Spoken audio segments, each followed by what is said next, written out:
waxaa laga yaabaa in aad nolosha ka leedahay hami iyo yoolal waaweyn oo aad rabto in aad gaarto haddii ay ahaan lahayd mid caafimaad, mid shaqo, mid diin ama mid nololeed.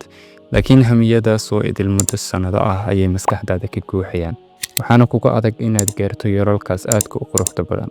bal iskaba daaya qaarkeen intay bilaabeen ayay meel dhexe uga tageen iyagoo aysan soo wajihin culays weyn oo u diidaya inay himiladooda ka dhabeeyaan. haddaba maxaa inaga hortaagan inaan gaarno halkii aan doonayna? maxayse tahay culaysyada aan kala kulanno maskaxdeenna marka aan ka shaqaynayno shay dhab ah? insha allah waxaan muuqaalkan iskula wadaagi doonaa sababaha aanan wax u joogtayn karayn iyo fariimaha caajisku ku lifaaqan yahay ee maskaxdeennu ina farayso si aanan u gaarin halka aan rabnay iyo xalka ugu fudud ee looga bixi karo dhibaatadaas.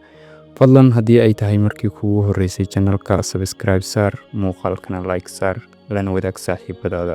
mahadsanid mudane.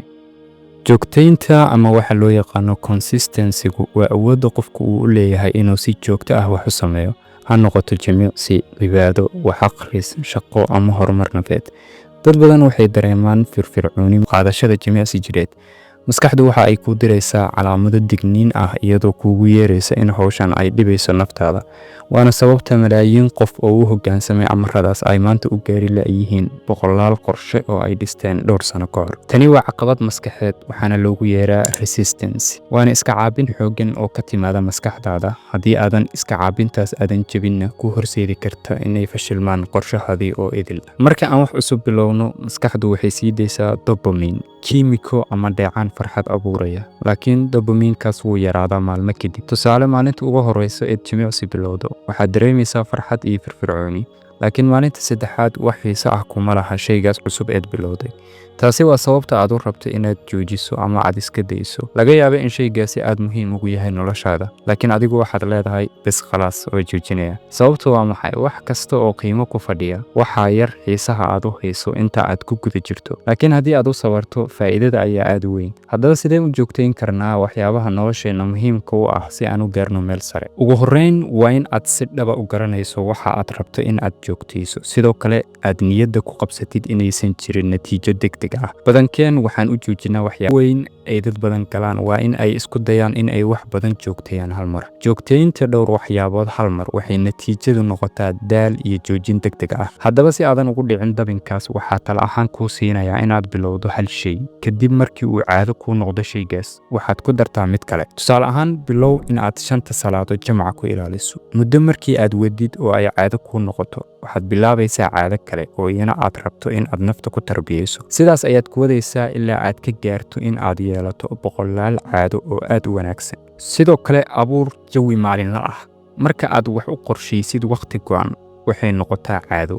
haddii aadan wakhti go'an u yeelin shayga ama waxa aad rabto in aad qabato, waxaa imaanaysa caajis iyo inaad si ka badbadis ah shaygii u qabato, kadibna ay yaraato xiisaha iyo xamaasadda aad u hayso qabashada shaygaas, waxaana dhacaysa in aad halkaas ku joojiso. haddaba inta aad la qabsanayso qabashada howlahaaga, u qabo si tartiib tartiib ah si aad u dhisto nidaam guulaysta. sidoo kale waxaa lagaaga baahan yahay xasuusin joogto ah. waa in aad yeelataa wax ku xasuusiya shaygan aad rabto in uu ku noqdo caado wanaagsan ama waxa aad rabto in aad joogtayso.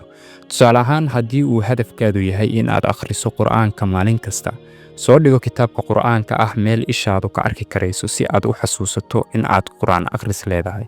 maskaxdu mararka qaar wax way hilmaamtaa, laakiin indhuhu waxba ma hilmaamaan. waana sababta keenaysa in markii aad kutub ka aragto in maskaxdu dib kuu xasuusinayso qorshahaagii ahaa qur'aan akhriska. sidoo kale waxaa lagaaga baahan yahay isla xisaabtan. la xisaabtan naftaada oo weydii, ma sameeyey waxa muhiimka iyo ahaa maantay? maxaan ka gaabiyey? maxaan ku guulaystay? haddii aad hal maalin aadan samayn wixii aad qorshaysatay, ha niyad jebin, laakiin ogow sababta aadan u samayn. kadibna ka baro casharo, maskaxdaadana ku dhiirigeli waxa aad maanta samaynayso in aad berri ku gaari doontid horumar weyn. marka loo socdo wax micno weyn leh, joogtayntu way fududaataa. sidaas awgeed, adigu isdhiirigeli. sidoo kale, waxyaabaha muhiimka ah ee lagaa raba in aad samayso aadna kuu dhiirigelinaya waxa waaye is-abaalmari. markaad 7 maalmood si joogto ah u qabato hawsha muhiimka ah, naftaada abaalmari adigoo samaynaya wax farxad gelinaya ama qaadanaya nasiino gaaban ama xitaa ku faan shaqadaada.